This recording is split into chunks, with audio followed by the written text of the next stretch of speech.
The cafe was quiet that rainy afternoon. A gentle mist clung to the windows as the world outside hurried past in a blur of dripping coats and umbrellas. Inside, the warm, rich aroma of freshly brewed coffee hung in the air like a familiar comfort. For Claire, a 24-year-old waitress juggling two part-time jobs and community college classes, it was just another shift. Another string of orders, polite smiles, and wiping down tables with the grace of someone long practiced at pretending they weren't exhausted. Life hadn't been kind to Claire. Her mother had passed away while she was still in high school, and her father, once a skilled mechanic, had been left bedridden after a workplace accident. Claire worked long hours, often skipping meals to make sure her younger siblings had food on the table.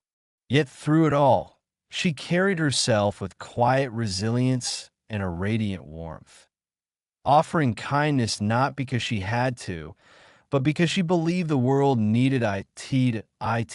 Was just past 2 p.m. when he walked in an old man, frail and soaked from the rain. His coat hung off him like a shroud, shoes barely held together, his steps slow and uncertain. Most people barely noticed him. A couple nearby wrinkled their noses. A group of young men laughed a little louder, pretending he wasn't there. But Claire noticed. She approached his booth not with pity, but with a genuine, welcoming smile. "Rough weather out there," she said softly. "Can I get you something warm?" The old man looked up, his eyes weary but still searching. "Just a coffee," he rasped, his voice brittle with age. "Coming right up," she nodded.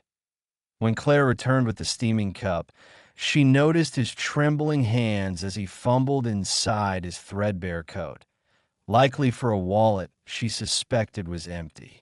The weight of silent shame already settling over him. Without hesitation, Claire placed the cup down and said gently, "It's on me today." The old man froze. "I didn't ask for charity," he murmured, his voice cracking. Claire knelt a little so they were at eye level. "It's not charity," she told him, her voice steady. "It's kindness. And kindness isn't a debt you owe." For a long moment, he simply stared at her, as though her words had reached a place he'd long forgotten existed. "I used to believe that," he whispered, "but the world taught me otherwise." Claire smiled softly, gave a small shrug, and left him to his coffee. She hadn't done it for thanks or attention. It was a small kindness, one she quietly offered to anyone who looked like they needed it most.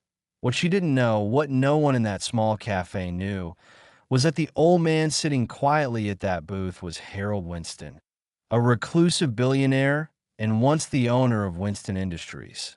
After losing his wife and son in a tragic plane crash 5 years earlier, Harold had vanished from public life. Rumors spread like wildfire. Some said he'd gone mad, others that he'd given away his fortune and disappeared into the wilderness.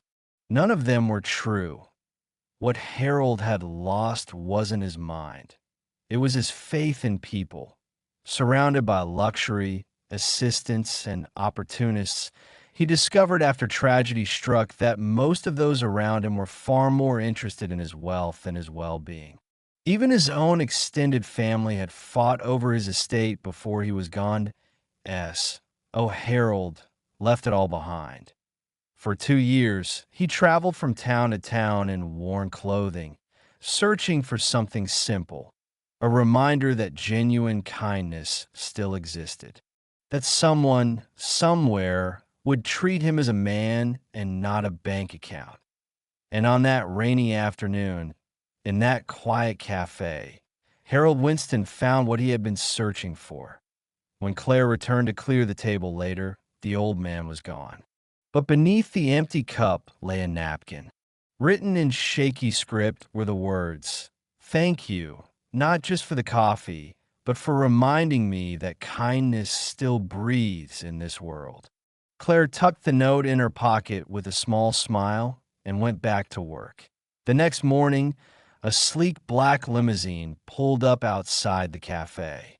Claire, busy tying her apron, watched in confusion as a sharply dressed man stepped out, holding a leather folder.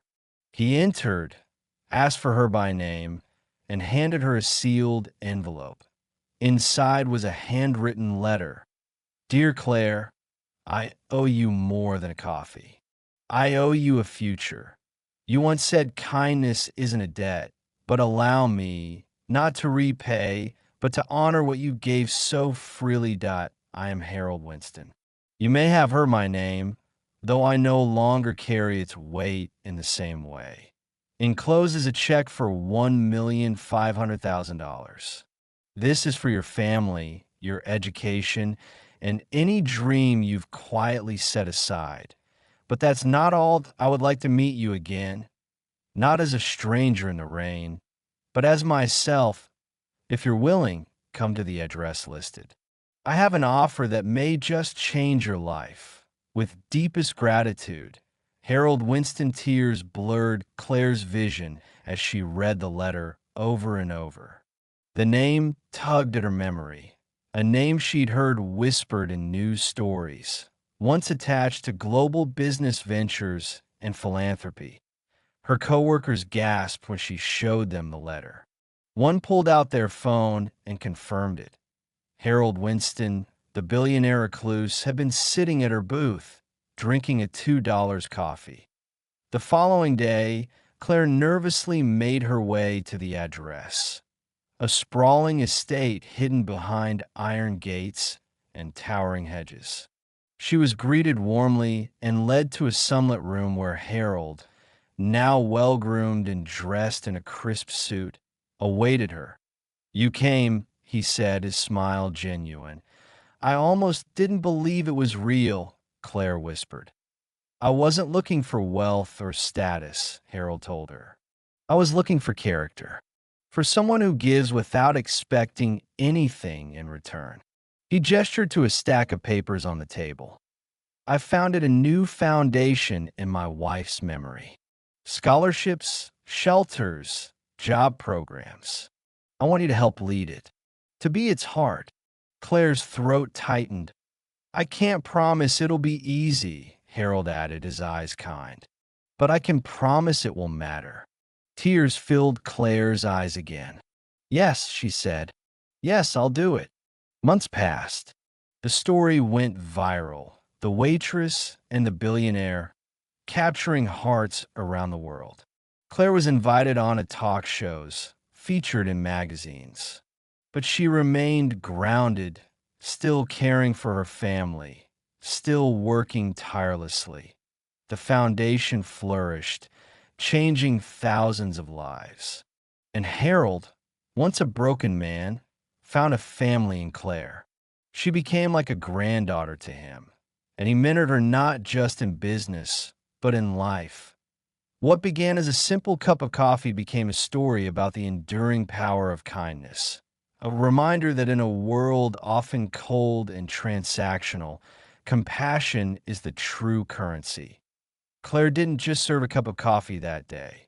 She served hope, and in doing so, changed both their lives forever.